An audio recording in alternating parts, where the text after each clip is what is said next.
The Quiet Footsteps, Chapter 16. Maeve exhaustedly mounted down from the rooftops after hours of running into an alleyway leading back into the Imperial Square, an exotic multicultural deposit where all sorts of different trades come from around the realm, caked with mainstays of bucket-arch buildings where many transactions were held. In most cases, the Imperial Square is every merchant's dream stop. Buyers fill the square on a daily basis, looking for luxury items from the glimwood oak seeds of the enchanted forest to the crystal-clear spring water of the Stagalia Mountains. Panting, she had been running for miles, and sweat drained from her skin. While her endurance increased, it sure wasn't infinite. Leaning against the wall in the alley, her mouth dried up, parched and dehydrated. She pulled the sweat-soaked pocket watch from her coat and took a desperate glance through the cracks and dirt coating the clock. 11:06 a.m. Had she slept over 14 hours? It didn't matter at this point. She needed water. Catching her breath, she eased into the Imperial Square, where an entire portion of it was cut off by the magistrate military. Crowds were gathering in discourse and shock, spewing slanderous phrases at the soldiers. Some members of the crowd made severely costly travel arrangements to attend today's shopping spree, only for their investments to be blocked by some kind of foreign affair or crime scene. Of course, the unclosed markets remained insurmountably busy, being the few open for today, using the little space they had to make business, with countless unhappy shoppers waiting in a massive line. Using 10 credits she stole from last night, she bought a liter of water only to down it, coughing some of it up as some of it entered her trachea. Refreshed, the girl grew inertly curious about what all the fuss was about. As short as she was, she slipped in between the crowd, trying to see what happened in the middle of the square. Emerging from the sea of bystanders, sneakily peering underneath someone's waist, she bared witness to a bewildering sight, an ash heap of amber, glowing dust in the shape of some kind of unworldly, hulking, demon-like creature lay untouched like a decaying corpse. As they covered the body, so did they rise right into the air through a gaping hole in its chest the size of a basketball. The corpse was being closely monitored by magistrate specialists and forensics attempting to decipher its ominous meaning, but all Maeve saw was shaking heads and somber looks at themselves. "One room for me, please." Tiberius's stomach growled. He was fed up with this wild goose chase. Why would he do the judge's own job? Then again, what did the magistrate need for another Tigran running amok alongside him? They both clearly had their own agendas, physique, style, and fierceness. Debating against himself for 4 hours, checking alley after alley, his kin's known whereabouts fizzed away. Purely instinctual, his intrigue on the capture of the half-Tigran girl backed off a petty and primal temptation.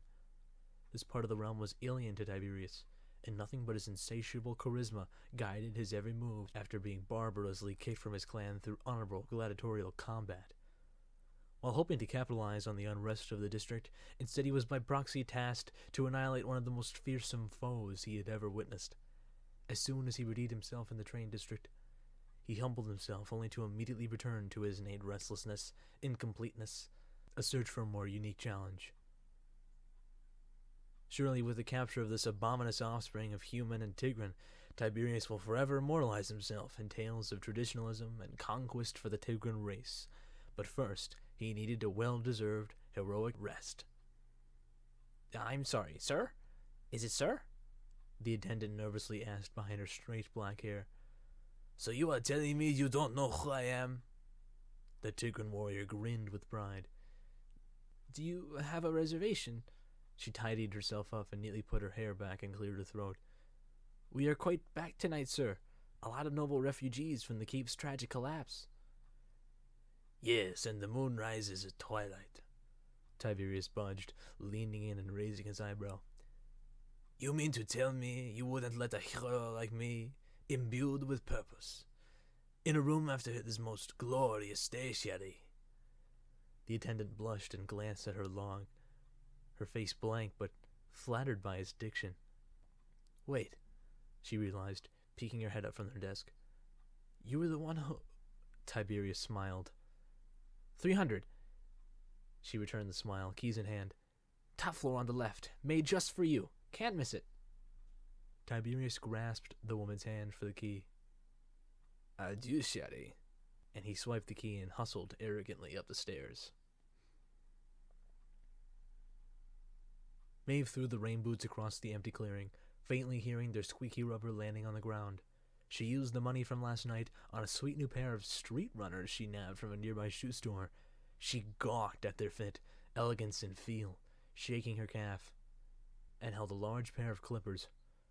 While her hair flowed naturally to her shoulders, curling around her head, it needed to go a little shorter. In an empty clearing far from the Imperial Square now, she used a broken, wasted window as a mirror for the job. She cut her hair to chin length, letting the curls gather naturally in a messy mop-style cut, tying the ends on her right with a neat blue tie, clearing her vision and lessening any, if at all, distraction it may offer. The look humbled her.